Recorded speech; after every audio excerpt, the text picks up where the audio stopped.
morning, T12-A. Good morning, Sir Alvarado. Good morning, Ma'am Rojas and visitors. Sit down, thank you. Let's check the attendance first. When I call your name, I want you to stand up and show me your complete uniform with your complete uniform and your best self, of course. Miss, sit back again.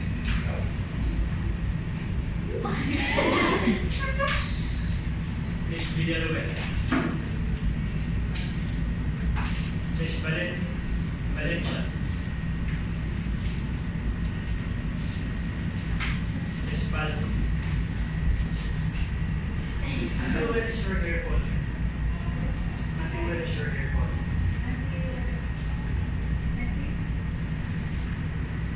That's noted. Miss Solomon.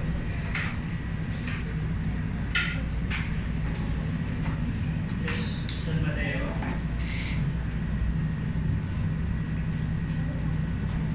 Miss Lizardo. Miss Capulon. Mr. Pala. Miss Neo. Miss Nagoa. Miss Mulier. Miss Mendoza.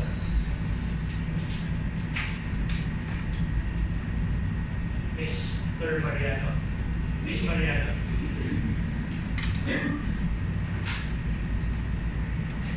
Miss Magano. Miss Leonardo. Miss Las Canas. Miss Kito. Miss Gano. Miss Ponte. Miss Flores. Miss Parayon.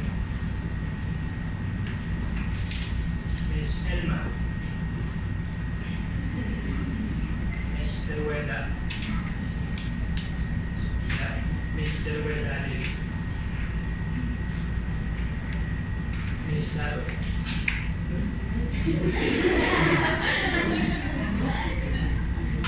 Miss Bueno. Miss Mercedes. Mr. Benito. Why are you wearing PE for? Because of emergency.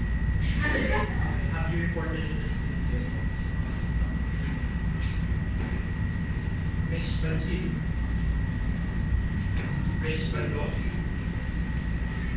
Miss Aquino. Miss Amar. Okay, Miss Amar, please start. Counting.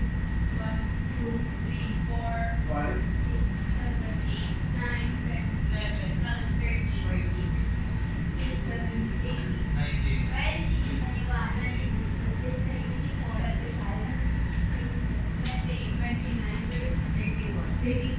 So you are 32 here because some of your classmates are attending to the school press conference that is being held here in GRE. So last session, Tuesday, we discussed about tourism products and services, right? Number 9, stand up. Anything that you can remember from our previous discussion? Sir, about attraction and facility. Attraction and facilities. What about it? Sir, attraction is where the where attracts the people, while the facility is the places or the amenities that people use. The people enjoy. Thank you. So let's remind ourselves of our target for this week. Let's read the first bullet.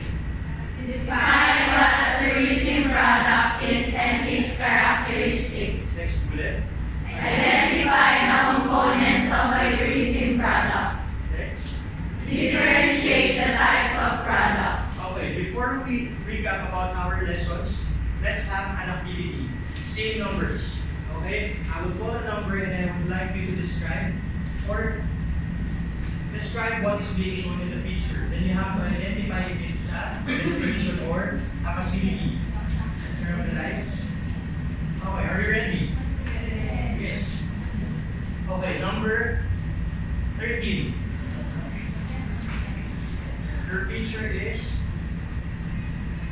The main protein alpha, region 5 vehicle. It is a retraction. it is an attraction. Can you add up to what she said about Mayon Volcano, Mr. Leonardo? Sir, it is located in region 4. Good. Or region 5? Region 5. It's okay. Region 5. And how can you say about its, what can you say about its shape? It has a perfectly triangular shape, perfectly cone shape. That's why it is being known as one of the biggest volcanoes, not just in the Philippines, but of course in the world. Next, it is an attraction. Next, number 20. Miss, again, or Miss? Miss Magalo. Your picture is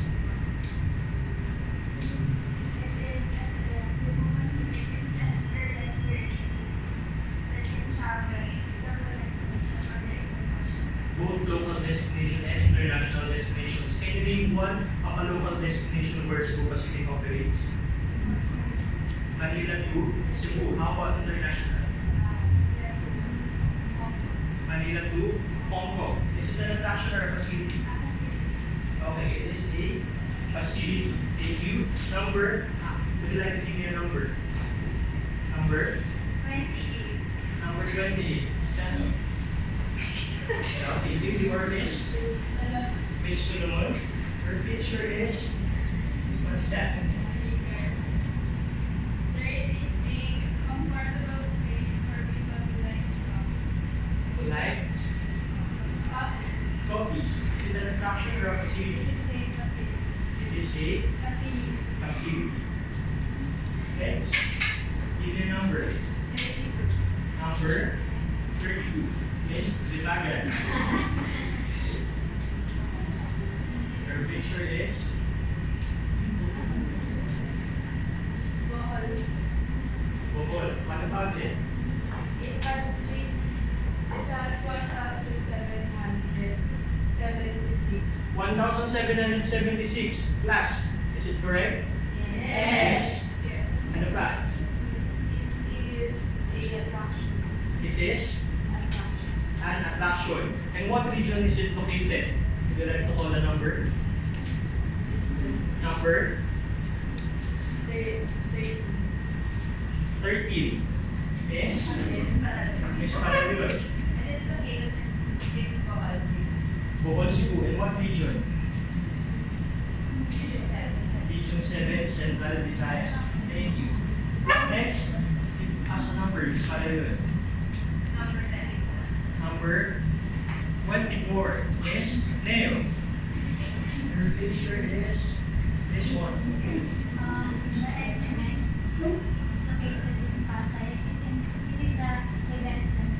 It is an event center. Is it an attraction or a facility? Okay, it is a facility. Okay, so, Miss Mulye, can you differentiate again what is an attraction and what is a facility? Attraction is the one that the tourist visits in a particular place, while facility is like the amenities and accommodation that can be found in that attraction. In that attraction. Thank you very much. With that definition, I would like to ask you, is a shop or a store a facility or an attraction? Okay, Mr. Benedicto. Depends on the store because in Bataan,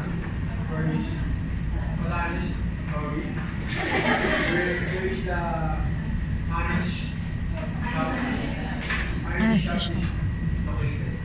Okay, Honest Shop is located in Batanes. Of course, we all know that shops or stores are facilities because it gives us services and we don't visit a place just because of a store. We visit a place for an attraction, but because of Honest Shop being known for its uniqueness, catering to customers without actually paying face to face, it becomes an attraction. So let's have a recap. What did we study last session?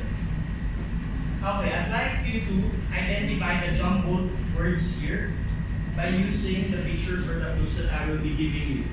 I will be giving you clues and I'd like you to identify this jumbled sentence. Can number 30 stand up? Miss Valencia.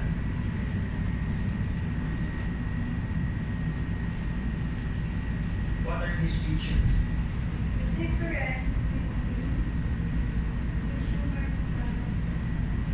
Is it correct, class? Yes. Yeah, again?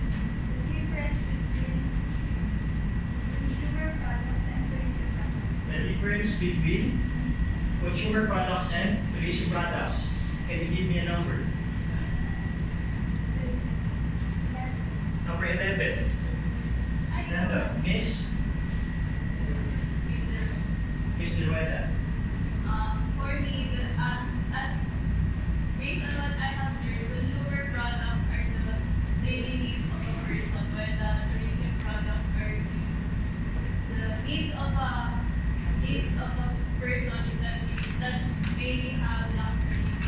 May have luxury, or the other one is a need or a necessity, the other one is wants for a luxury. Okay, let's try to give an example of consumer products. Let's start here. Any consumer product. Black and white. Black and white. Next. Shampoo. Next. Toothpaste. Toiletries. Soap. That is a consumer product. How about here? Give us an example of a tourism product. Car? Car service, you mean? Thank you.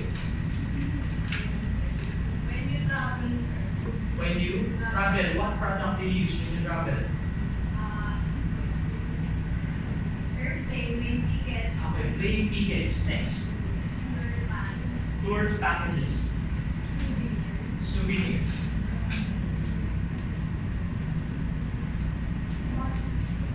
Bus tickets. Those are tourism products that we can live without these things. But of course, this is a luxury. This is a way of rewarding ourselves with these products, right? So, how do we identify a tourism product from a regular product, a consumer product? What are the characteristics of a tourism product that makes them a tourism product? Miss, can you hear your name? Sorry. Miss Andy. Characteristics of, what is this one? Describe what is pictured in the picture. What is in the picture?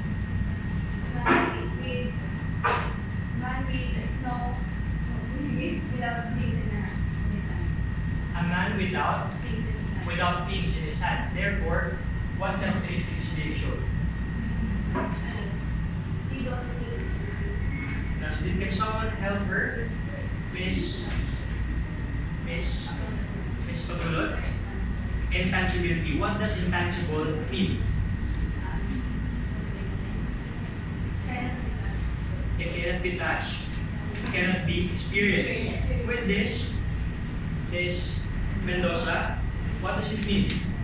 So meaning, sir, even if there's no object or it can express, not expressing through sense of our senses, it will be called intangible.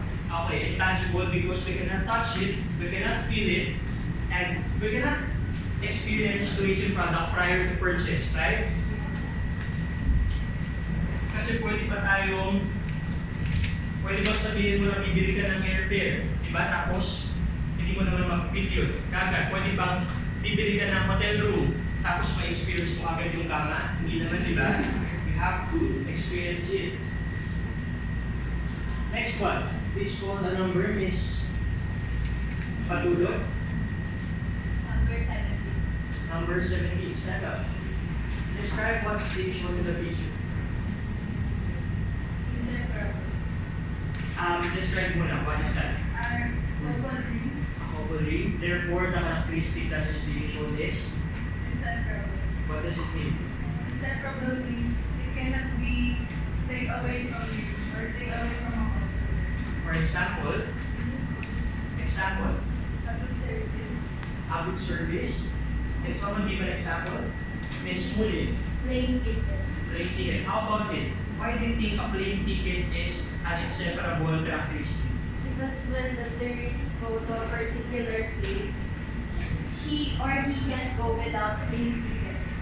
Okay. Meaning, hindi pwedeng magbiyahe si tourist nang hindi sumasakay sa airplane. Inseparable sa service, pati si mismong client na pinagbibigyan niya. Next one, next Muli. Call the number. 18. Number 18 is Miss Las Cañas. What does the picture show?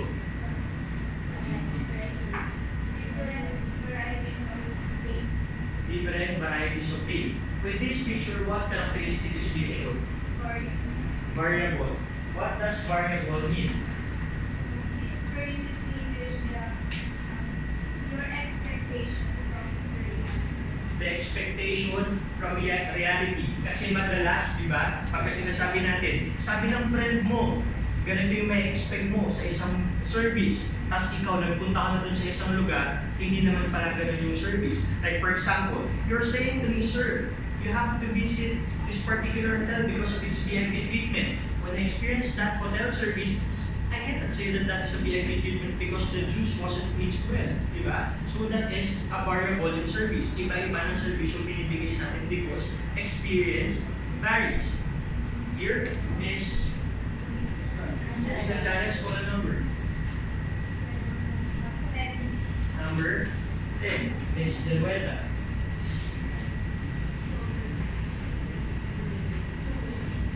It is a rotten strawberry.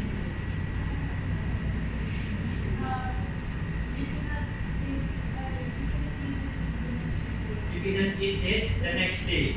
What does it mean? Anong characteristic yung pinapakita? Perishable. What does perishable mean? For example, you have accommodation that only can accommodate 20 person. Pero po yung 10 lang yung na-accommodate for that day. Tapos next day, hindi na pwede mabawi yung 10 na wala. And would you like to use the pen to discuss perishability? Yung first day po, meron tayong 10, ay 20 na accommodation. 20 na lose. 20 na lose. Tapos po, yung na-accommodate ko lang is 10. Na 10 na lang daw natin ay 10 lang. Tapos next, Ilan yung natira? tapos next day, 20, plus 20 yung okay. Okay. Tapos yung 10 niya po dito, hindi niyo na po siya mababawi. Hindi niyo na po madali same mo sa next day. Okay, very good. Kasi, what you weren't able to sell here will be a lost revenue. Di ba? Kasi hindi naman pwede ginagdag mo, 20 lang talaga yung rooms mo. Yung 10 rooms na dito, hindi mo na siya makikarry over the next day. Unlike consumer product, when I have a bottled water, I have 20 bottles today, 20 bottled water today. I only sold 10 bottles today. Can I carry over the remaining 10 bottles next day? Yes. Yes, that is a consumer product. But in tourism product, anything that we weren't able to sell this day cannot be carried over to the next day. So are these characteristics clear to you? Yes. Okay. Another one, what are these words? These are jumbled words and jumbled letters. Okay. Miss Mariano. Okay, let's use this. What is this one?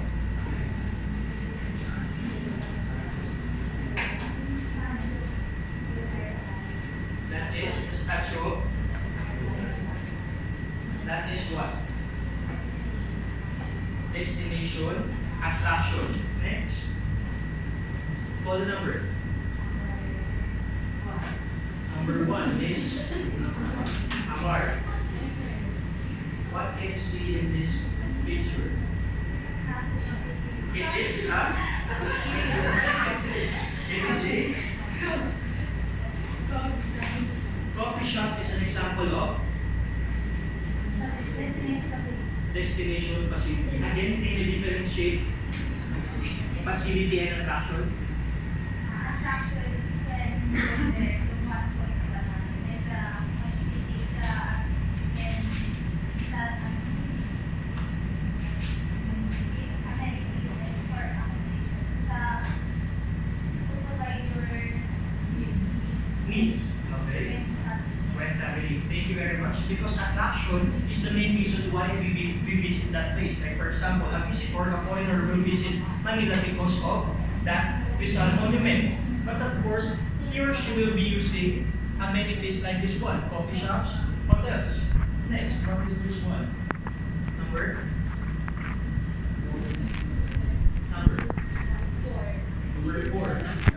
Yes. Which one is it?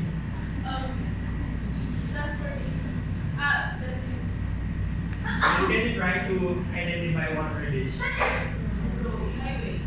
This one? Airplane. Motorcycle.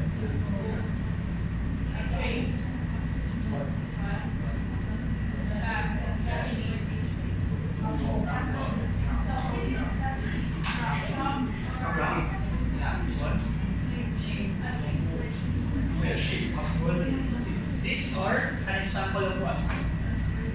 Transportation, which is part of accessibility. Thank you. Next one. Number 22.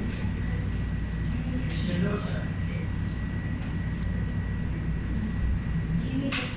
These are images. What can you say about this component of tourism? images you can picture out what's the attraction is.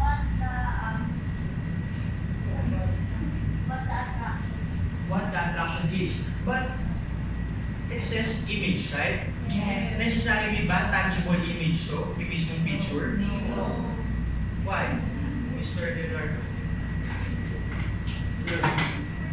Some of them it is intangible because in the use of technology in social media we can touch the images. Okay, we cannot touch the images. Those are still physical kasi images pa rin. Pero how about the images that we have in the back of our minds? Like for example, what comes to your mind when I say Mindanao? War, diba? That is the image that we have in our minds. What are your thoughts about USA? Liberated, Hollywood scene. Those are the images na nabubuo natin sa isip natin, which is a component of a tourism product. Again, Ms. Naroy, can you list out all the 4 components of tourism product? These 4. Components of tourism product. First one is, The first one is the social concern. which is the, Attraction. which is an attraction, Facility. facility, accessibility, Image. and images. Thank you. Can you call someone again to repeat what you said? 15. Number 15 is one. Attraction.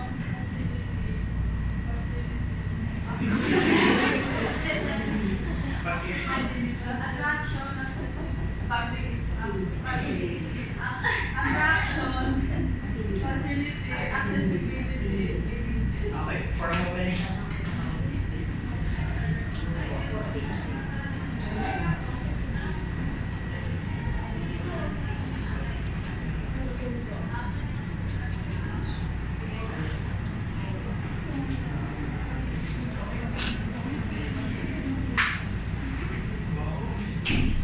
That was Miss Business Scan our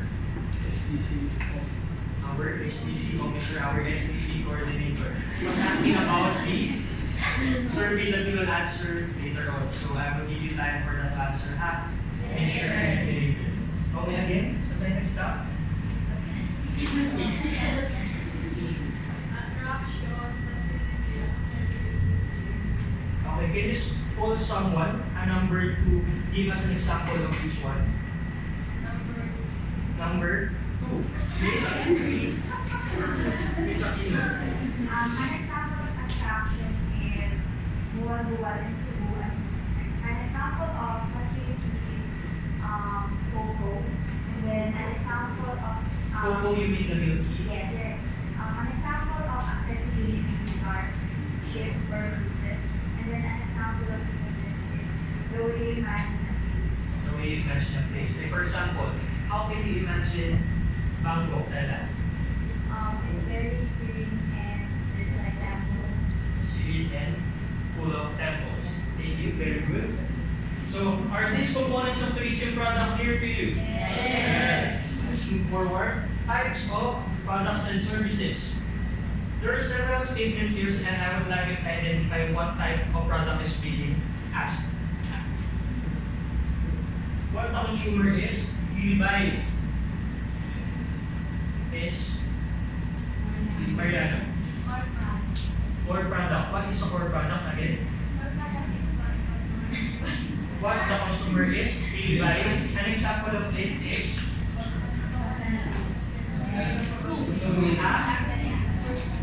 a room in a hotel. Next, call someone to answer goods and services that must be present for us to enjoy that core product.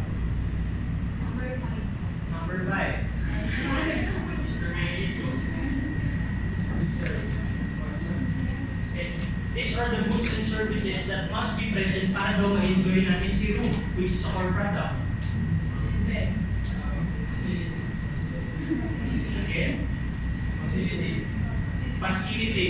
Facilitating product. An example of facilitating product is, ano ang pwedeng product must be present para ma-enjoy natin si room? Service itself na binibigay doon. Yung specifically check-in or check-out service. Next one. You know someone? 17. Miss? Skill. Add value to the product and make it different from other competitors. These are business centers. Paano mo nasabi na nag-differentiate ito sa other competitors?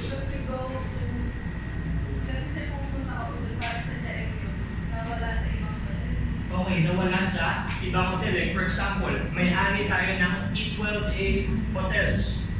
For example, may T12-A hotels tayo. Kaya yung hotel natin, meron tayong business center. Pwede ka doon magbayad ng Meralco, pwede ka magbayad ng Maynila. Pero yung ibang hotel, wala silang ganun. Bibisitahin ba tayo ng mga kliyente natin? Yes. Possible because of that business center. And those are our supporting products. Next.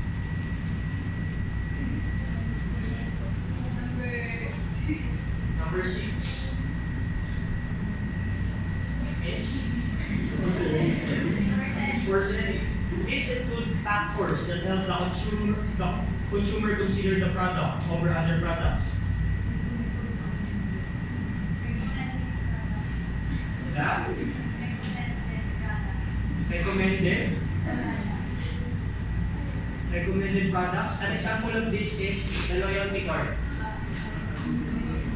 Would you like someone to help you? Yes.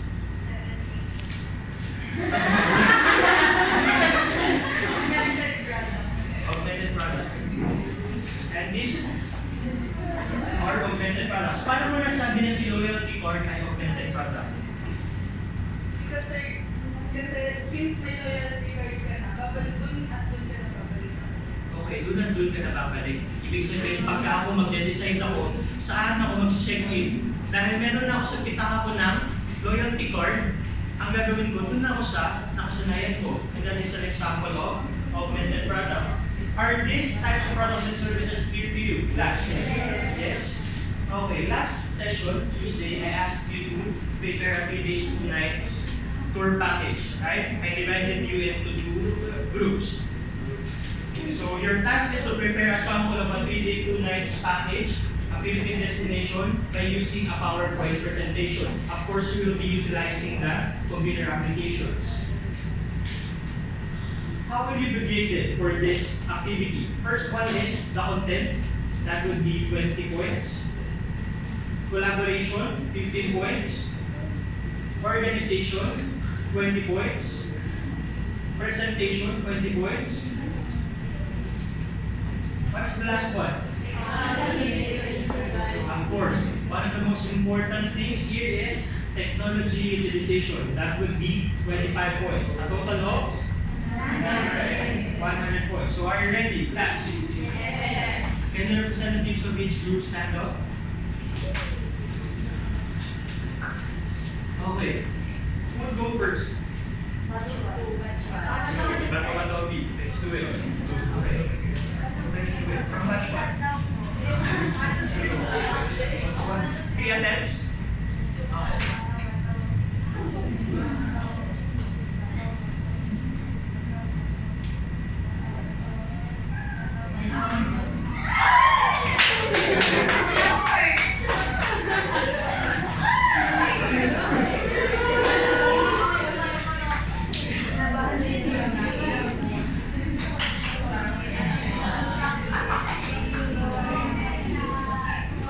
Which one is yours?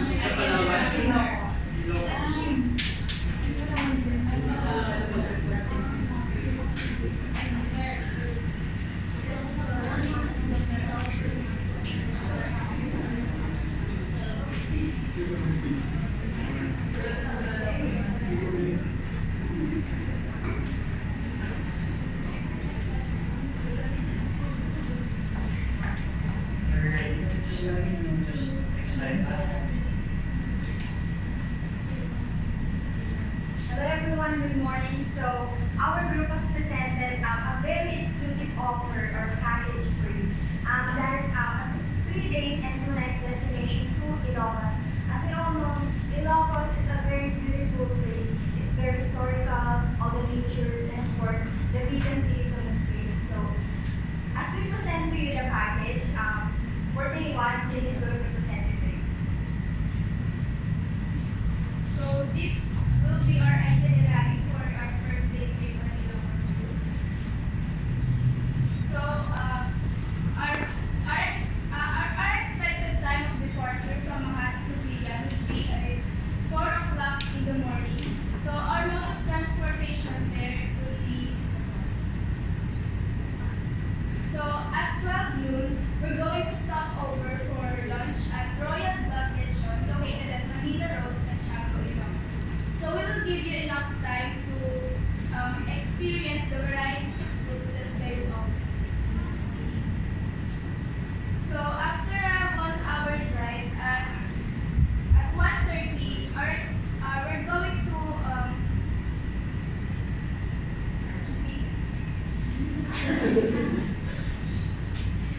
so at 2 o'clock in the afternoon, we're going to NSCC Plaza Hotel, a cheap and affordable hotel that you were going to stay. So at 2:30, we're going to give you your free time. So we will give you enough time to rest and relax before we go to our first stop, which is the Plaza Salcedo. So at Plaza Salcedo, we're going to leave NSCC Plaza Hotel at 3 o'clock, and then we're going to the Plaza Salcedo. That's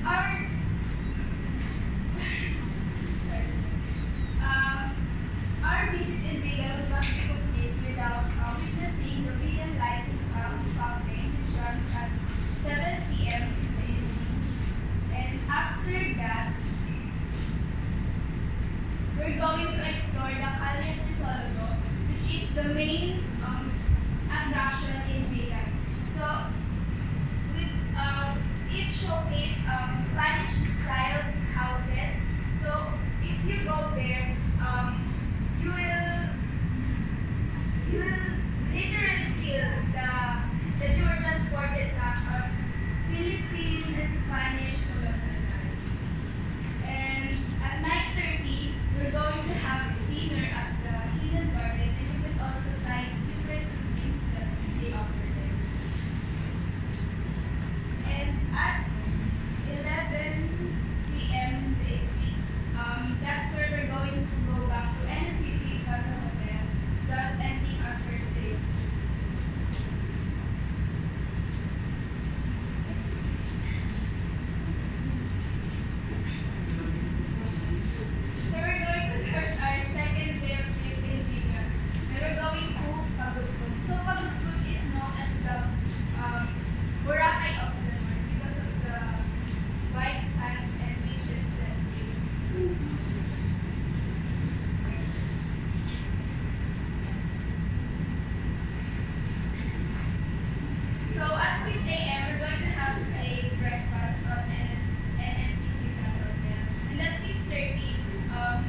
people who are selfie-addict and who wants an Instagrammable pictures. And then at exactly 2 p.m. we are going to Bandy Bingo Park. Of course, Ilocos trip will never be complete without this windmill because it is really famous in Ilocos.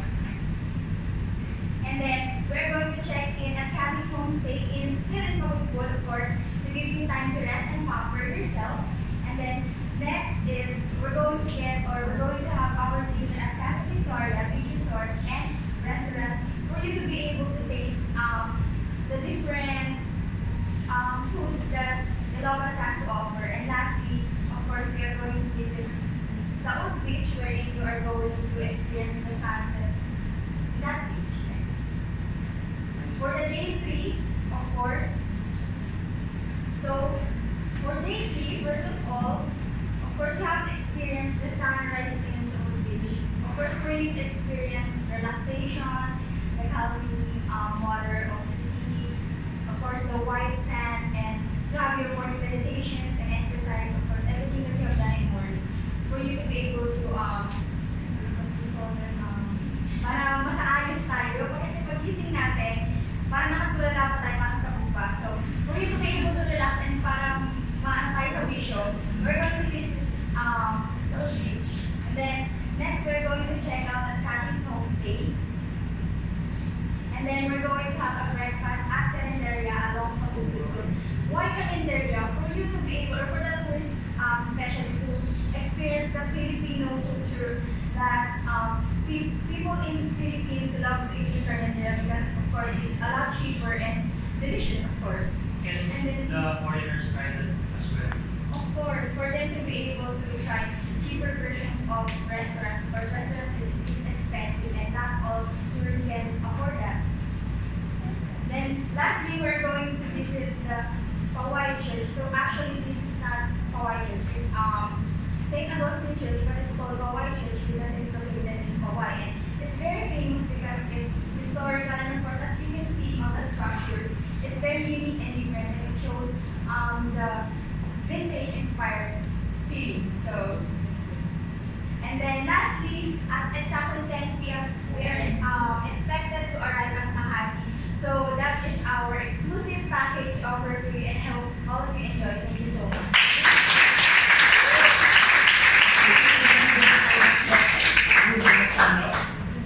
They're group mates. Okay, can you identify the attractions that you have included in your package? Yes. Keep one attraction. The South Beach attraction. Can you get another attraction? Pagudpod. How about the facilities? The homestay facility. The hotels, of course. How about the accessibility? Can you give one? The accessibility. The bus. How about the last one, the image? The pictures that you've used here. Okay, thank you. Sit down. Okay, anyone from the second group, would you like to give comments, Ms. Mulye, about their presentation? It's wonderful. In what sense? Because sir, they explain the places that the tourists are going to visit. They give a description so the tourists can picture what the place is. Yes, they're just like what I always tell you. You have to situate your clients or everyone that is listening to you to the place. You have to figure all the senses. Of course, we'll not be visiting it exactly by just looking at the pictures. You have to tell us how does it feel in the ears, in the eyes, in the taste. If you can give the taste, if you can give it through your verbal language, then you have to do it, right? How about their PowerPoint presentation? Ms. Mendoza. First, I Yes. based on my observed for this their presentation is good and the way they have a eye-to-eye contact with their participant. Okay, how about the technology that they use? The PowerPoint. very informative because they showed pictures. Thank you. And points for improvement. But of course, let's begin with the positive one. Of course, we have used high definition pictures. It is very important for us to use high definition pictures and using presentations. And of course, the colors, because it gives us feelings, right? It gives us the distinct feeling of being in Ilocos. But if we're going to use this, of course, we are bombarded with so much words, right? We can use the animation. We can just start here and start here. We can discuss it one by one. Not bombarding us with this agad na masyadong madami. We can use it. So kapag gagagamit sa tayo ito, we can use this na parang transparent siya para mangibabaw to see what. But nonetheless, everything that we did is great. Congratulations.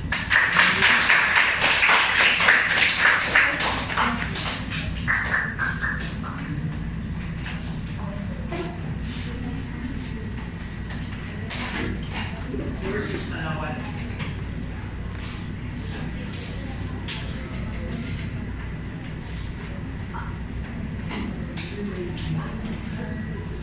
Good morning, everyone. We are from to go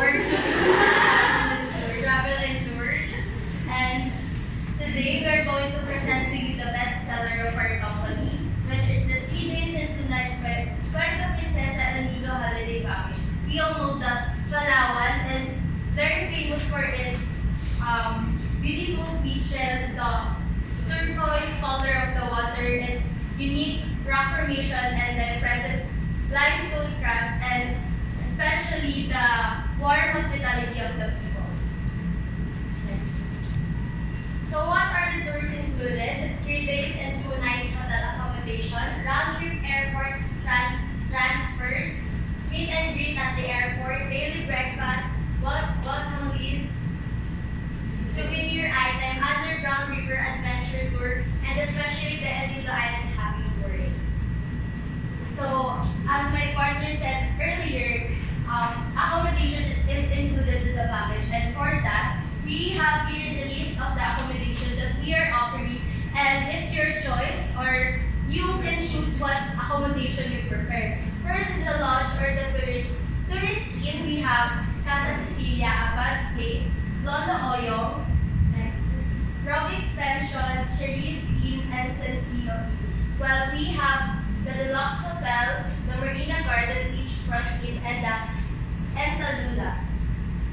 We have the Standard Hotel, the El Nido Beach Hotel, and the Marina Beach Hotel, while the resort we are offering is the El Nido Cove.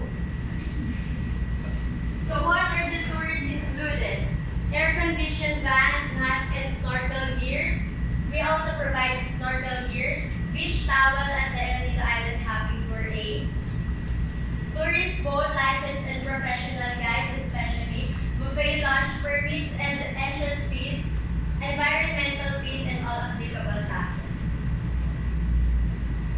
So our destinations that we are going to visit in El Nido, Palawan is the Small Lagoon, Big Lagoon, Shimizu Island, Secret Lagoon, and the Comato Island. 7 Comato Beach. While Small and Big Lagoon. Usually, Small Lagoon is the first stop in El Nido Hopping Island Tour. Favorite activities here are the kayaking, swimming, and snorkeling. Right after the Small Lagoon, we'll go to Big Lagoon where you can, visitors don't usually get off the boats, they just explore the lagoon by kayaking around. Next one is the Shimizu Island. Do you have any idea why Shimizu Island was named Shimizu? So based on my research, there are a decade ago there are scuba divers that explored this island, but unfortunately one of them didn't came back when they entered the underground tunnel, and they searched for the body, and after how many days they saw the body in this island, and the name of the diver and the surname of the diver was Shimizu. So they named it Shimizu Island. So after that, we will go to Secret Lagoon. This is one of the most popular in El Nido, Palawan. And if it's your first time here, you surely don't miss this one. Next is the Seven Commando Beach. Can you see this coconut cheese? What does it look like? No? It's some said that it looks like a soldiers and the waves are in the water waving when they came back after the war. So they named it Seven Commando Beach because they believe that there were 7 soldiers living this island, and you can see their names on the printed rock that is in the island. Next. Puerto Princesa Subterranean River National Park, or the Underground River. It is one of the new 7 wonders of nature. Of nature. This is the second longest navigable underground river. And next is the Sabong Beach. Are you familiar to the Sabong Beach here in Luzon? Yeah. And Aurora. So they have the same name, but in Palawan they have White Sand Beach and turquoise color of the sea. Ugong Rock.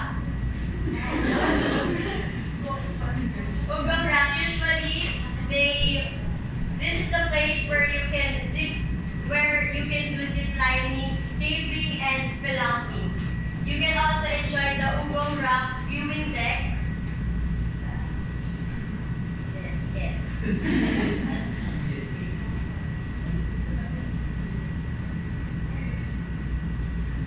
So this is our preferred itinerary for day 1, day 2, and day 3.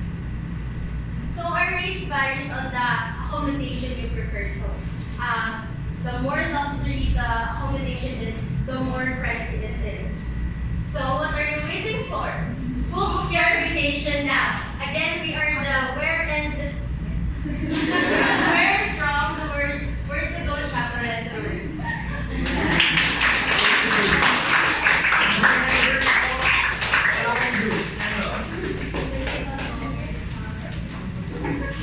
Can you identify the attractions that you have included?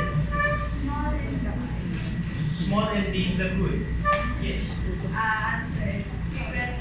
Secret Lagoon. Shimizu Island. Underground River. How about the facilities? The Casa Sicilia. Marina Beachfront. Marina Beach. Beachfront Hotel. How about the accessibility? The boat. How about the images?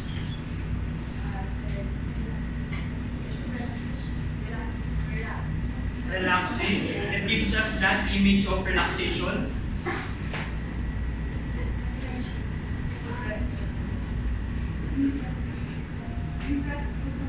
Impressive pictures. Thank you.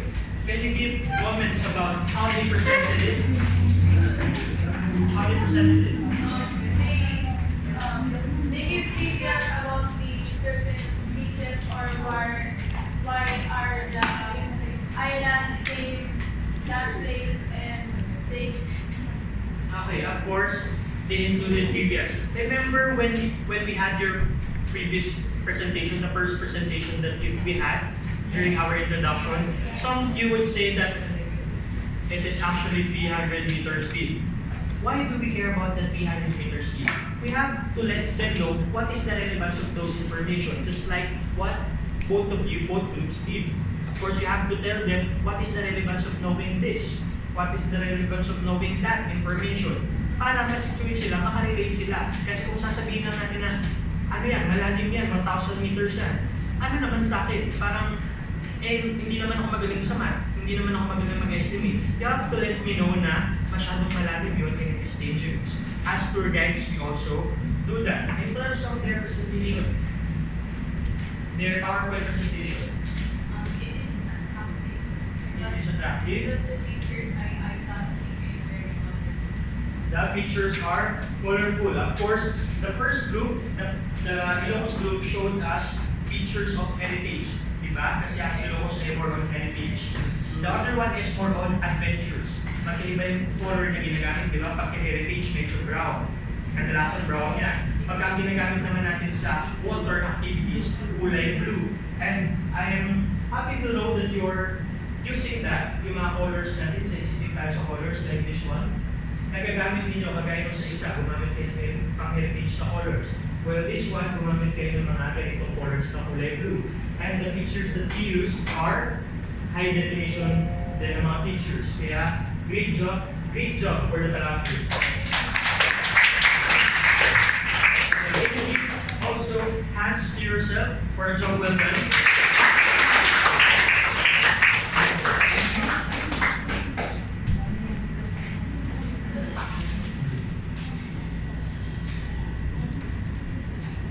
Okay, so after a lesson, what do we do?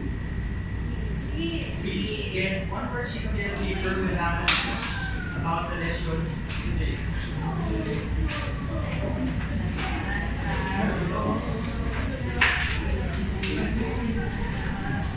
Very short lang to. We'll just take this in 5 minutes. Short lang for kids. Are you ready?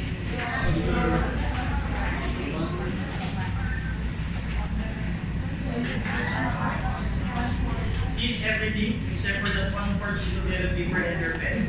Tuloy-tuloy lang tayo sa pagsagot.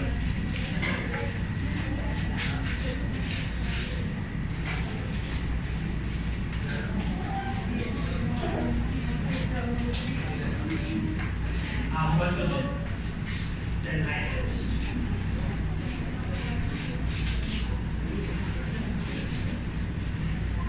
Are we ready?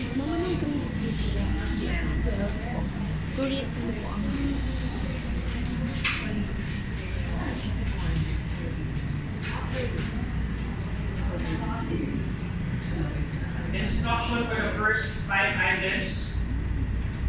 Identify if the product or the item is a core, a facilitative, a supporting, or an augmented product. Number one, hotel bed.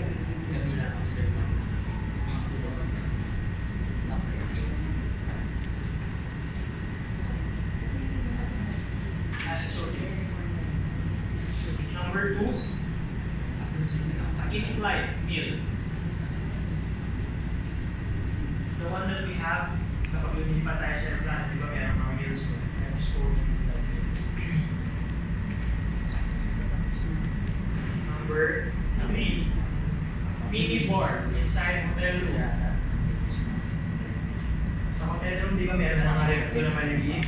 Tapos meron mga beverage. Mini bar inside hotel room. Number 4, breakfast included in an overnight stay.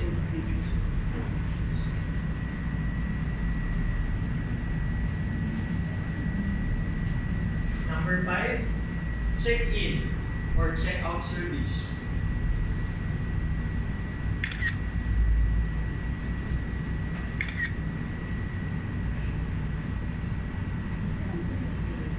Number 6 to 10, identify what characteristic of tourism product is being described in each statement. Identify if it's intangible, inseparable, variable, or perishable. Number 6, a room not sold today is gone forever.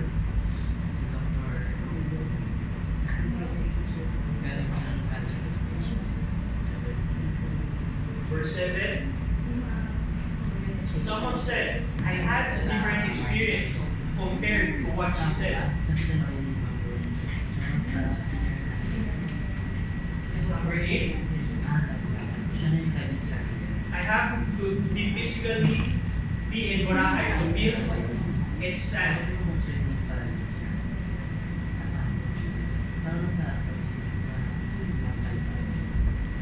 Number 9.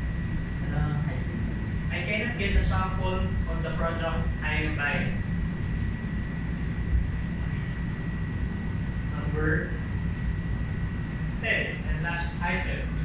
The one unsold function room today is a lost revenue.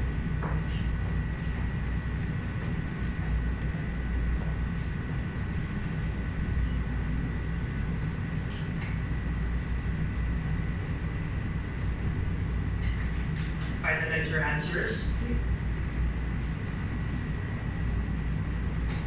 5, 4, 3, 2, 1. Exchange papers with your siblings. You use the same pen. Right, collected by? Number 1, what's the answer? Hotel bed is a? Yes, it is a course. Sino tumama? Number 2, implied meal is supporting. Sino tumama? Bakit sa supporting? Pwede ba akong lumipad? Pwede ba akong sumakay ng aeroplano nang hindi kumakain? Ang karamihan sa inyo, ang karamihan sumagot sa inyo, facilitating, di ba? Pero implied meal, pwede ba akong sumakay ng aeroplano Manila at siguro nang hindi kumakain sa aeroplano? Pwede. Therefore, it is just a supporting product. Kasi kapag facilitating product, kailangan nandun yun para ma-enjoy ko yung service na yun. Here, next. Minibar inside the room. Answer is? Supporting. Kasi pwede naman matulog lang ako doon, di ba? Next. Toilet in a hotel room. Facilitating, syempre. Saan ka mag-restroom? Saan ka maliligo? Di ba? Last one. Number 5, dito. That is facilitating. Example natin kanina, di ba? Number 6.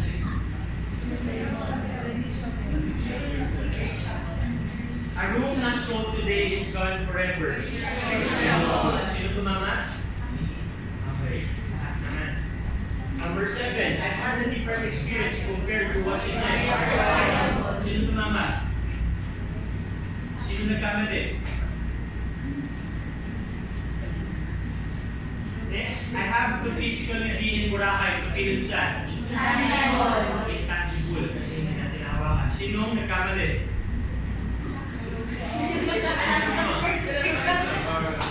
Variable. Pero kasi variable, nagbabalyo yung services. Number 9, I cannot get a sample of the product I am buying. This is intangible. Sino nagkamali? Wala naman. Next, the one unsold function room today is a lost revenue. This one is number? Ay, sorry, ano nakalagay? Yes, number 8 kasi intangible kasi kailangan nabigay natin yung service. But at the same time kasi inseparable kasi paano kung ma-experience yung service ng Boracay? Kailangan hindi kami magkakamali. So sige, pwede again, let's consider both. Inseparable and intangible. Check ah. Number 8. Number 9. And number 10 na tayo. The one unsold function room today is a lost revenue. The answer is? May nagkamali pa ba? Taas na kamay? Wala na. Okay, sino nakakuha ng 10? Wala ka perfect? Ng 9. 8. 7. Okay, 6. Congratulations. Okay, let's check if we have met our target for this week. Kasi last session natin for this week. Pakibasa na sabay-sabay. Define what a tourism product is and its characteristics. Have we defined it? Yes. Let's put a mark here. Next, identify the components of a tourism product. Have we? Yes. Okay, next. Differentiate the types of products. Have we?